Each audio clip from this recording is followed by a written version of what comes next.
السلام علیکم ورحمۃ اللہ وبرکاتہ، اعوذ باللہ من الشیطان الرجیم، بسم اللہ الرحمن الرحیم۔ آغاز ہوتا ہے ہمارا آیت نمبر 53 سے، اور اس کا لفظی ترجمہ رہ گیا تھا، اس کو ہم دیکھتے ہیں۔ اللہ تعالیٰ ارشاد فرماتے ہیں وَإِذْ، اور جب آتینا، آتی نا، نا ہے یہ بیسیکلی، اس کا معنی ہو گیا کہ آتینا، دی ہم نے موسیٰ علیہ السلام کو الکتاب، کتاب، یعنی موسیٰ علیہ السلام کو کتاب دی، والفرقانہ، اور فرق کرنے والی۔ وہ کتاب کیا تھی؟ یعنی کہ وہ فرق کرنے والی تھی، کس کے درمیان؟ حق اور باطل کے درمیان فرق کرنے والی تھی۔ فرقانہ، قانہ، ٹھیک ہے، یعنی کہ وہ دونوں کے درمیان میں فرق کرنے والی تھی، کس کے درمیان میں؟ حق اور باطل کے درمیان میں۔ لعلکم، تاکہ تم، تہتدون، ہا دال اور یا، تہتدون، تم ہدایت پا جاؤ۔ لعلکم، تم سب کے سب ہدایت پا جاؤ، یعنی کسی ایک کے لیے نہیں، اللہ تعالیٰ نے فرمایا سب کے لیے کہا، تاکہ تم سارے کے سارے ہدایت حاصل کر لو، سارے کے سارے ہدایت پا جاؤ۔ جی، اب اس رکوع کی تفسیر کو دیکھتے ہیں۔ آغاز کرتے ہیں آیت نمبر 47 سے۔ اللہ تعالیٰ ارشاد فرماتے ہیں بسم اللہ الرحمن الرحیم، یا بنی اسرائیل اذکروا نعمتی التی انعمت علیکم وانی فضلتکم علی العالمین۔ اللہ تعالیٰ ارشاد فرماتے ہیں اس آیت کے اندر کہ اے بنی اسرائیل، بنی اسرائیل، میری نعمت یاد کرو جو میں نے تم پر کی، اور یہ کہ بلا شبہ میں نے ہی تمہیں جہانوں پر فضیلت عطا کی۔ جو اللہ تعالیٰ نے، پہلے ہم نے پڑھا آیت نمبر 40 کے اندر، پہلے پڑھا تھا مختصر طور پر کہ بنی اسرائیل کو اللہ تعالیٰ نے اپنے احسانات یاد دلائے تھے۔ وہ کتنے احسانات تھے؟ کون بتائے گا؟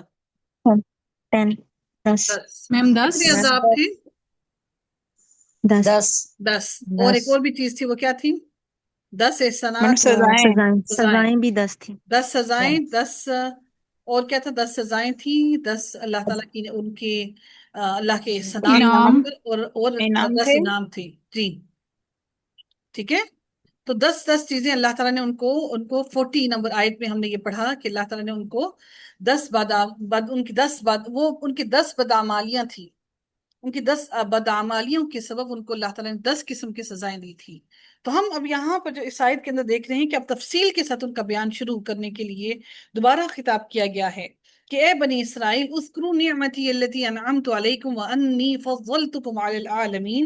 سب سے پہلی بات یہ کیا کی گئی کہ اس کو دوبارہ سے اوپنلی، اس کو کھل کر بیان کیا گیا ہے کہ وہ جو بھی نبی اکرم صلی اللہ علیہ وآلہ وسلم کے ساتھ زیادتیاں کرتے ہیں، ان تمام زیادتیوں سے باز آ جائیں، ان تمام زیادتیوں سے رک جائیں، ان تمام زیادتیوں سے منع ہو جائیں، رک جائیں۔ تو اللہ تعالیٰ ان کو یہ اہل کتاب کی بات ہو رہی ہے، کیونکہ اہل کتاب مشرکین جیسے نہیں ہیں۔ اللہ تعالیٰ نے ان کو یہ اس لیے کہا کیونکہ تمہارے پاس تو میری کتاب موجود ہے، تمہارے پاس تو میری نصیحت موجود ہے۔ اور اللہ تعالیٰ نے پہلی نعمت کا جو ذکر کیا کہ جہانوں پر فضیلت بخشی، اس سے مراد نبی اکرم صلی اللہ علیہ وآلہ وسلم کے سے پہلے زمانوں کے لوگ ہیں، کیونکہ آپ صلی اللہ علیہ وآلہ وسلم کے تشریف لانے پر یہ فضیلت کنتم خیر امت، اللہ تعالیٰ نے سورہ آل عمران میں یہ کہہ کر فرما کر اس امت کو عطا کر دی کہ سب سے بہترین امت نبی اکرم صلی اللہ علیہ وآلہ وسلم کی امت ہے۔ رسول اللہ صلی اللہ علیہ وآلہ وسلم نے فرمایا کہ سب سے بہتر میرے زمانے کے لوگ ہیں، پھر وہ لوگ ہیں جو ان سے ملیں گے، پھر وہ جو ان سے ملیں گے۔ تو اس سے ثابت ہوتا ہے کہ اللہ تعالیٰ نے ان کو فضیلت کس وجہ سے دی۔ اللہ تعالیٰ نے امت مسلمہ کو پہلے بنی اسرائیل کو فضیلت دی، اس کے بعد اللہ تعالیٰ نے امت مسلمہ کو فضیلت دے کر باقی تمام قوموں پر اللہ تعالیٰ نے ان کو فضیلت عطا کر دی۔ پھر میرے رب نے فرمایا وَاتَّقُوا يَوْمًا لَا تَجْزِي نَفْسٌ عَن نَفْسٍ شَيْئًا وَلَا يُقْبَلُ مِنْهَا شَفَاعَةٌ وَلَا يُؤْخَذُ مِنْهَا عَدْلٌ وَلَا هُمْ يُنصَرُونَ۔ اگلی آیت میں اللہ تعالیٰ ارشاد فرماتے ہیں اور اس دن سے بچو جب نہ کوئی جان کسی کی کام آئے گی،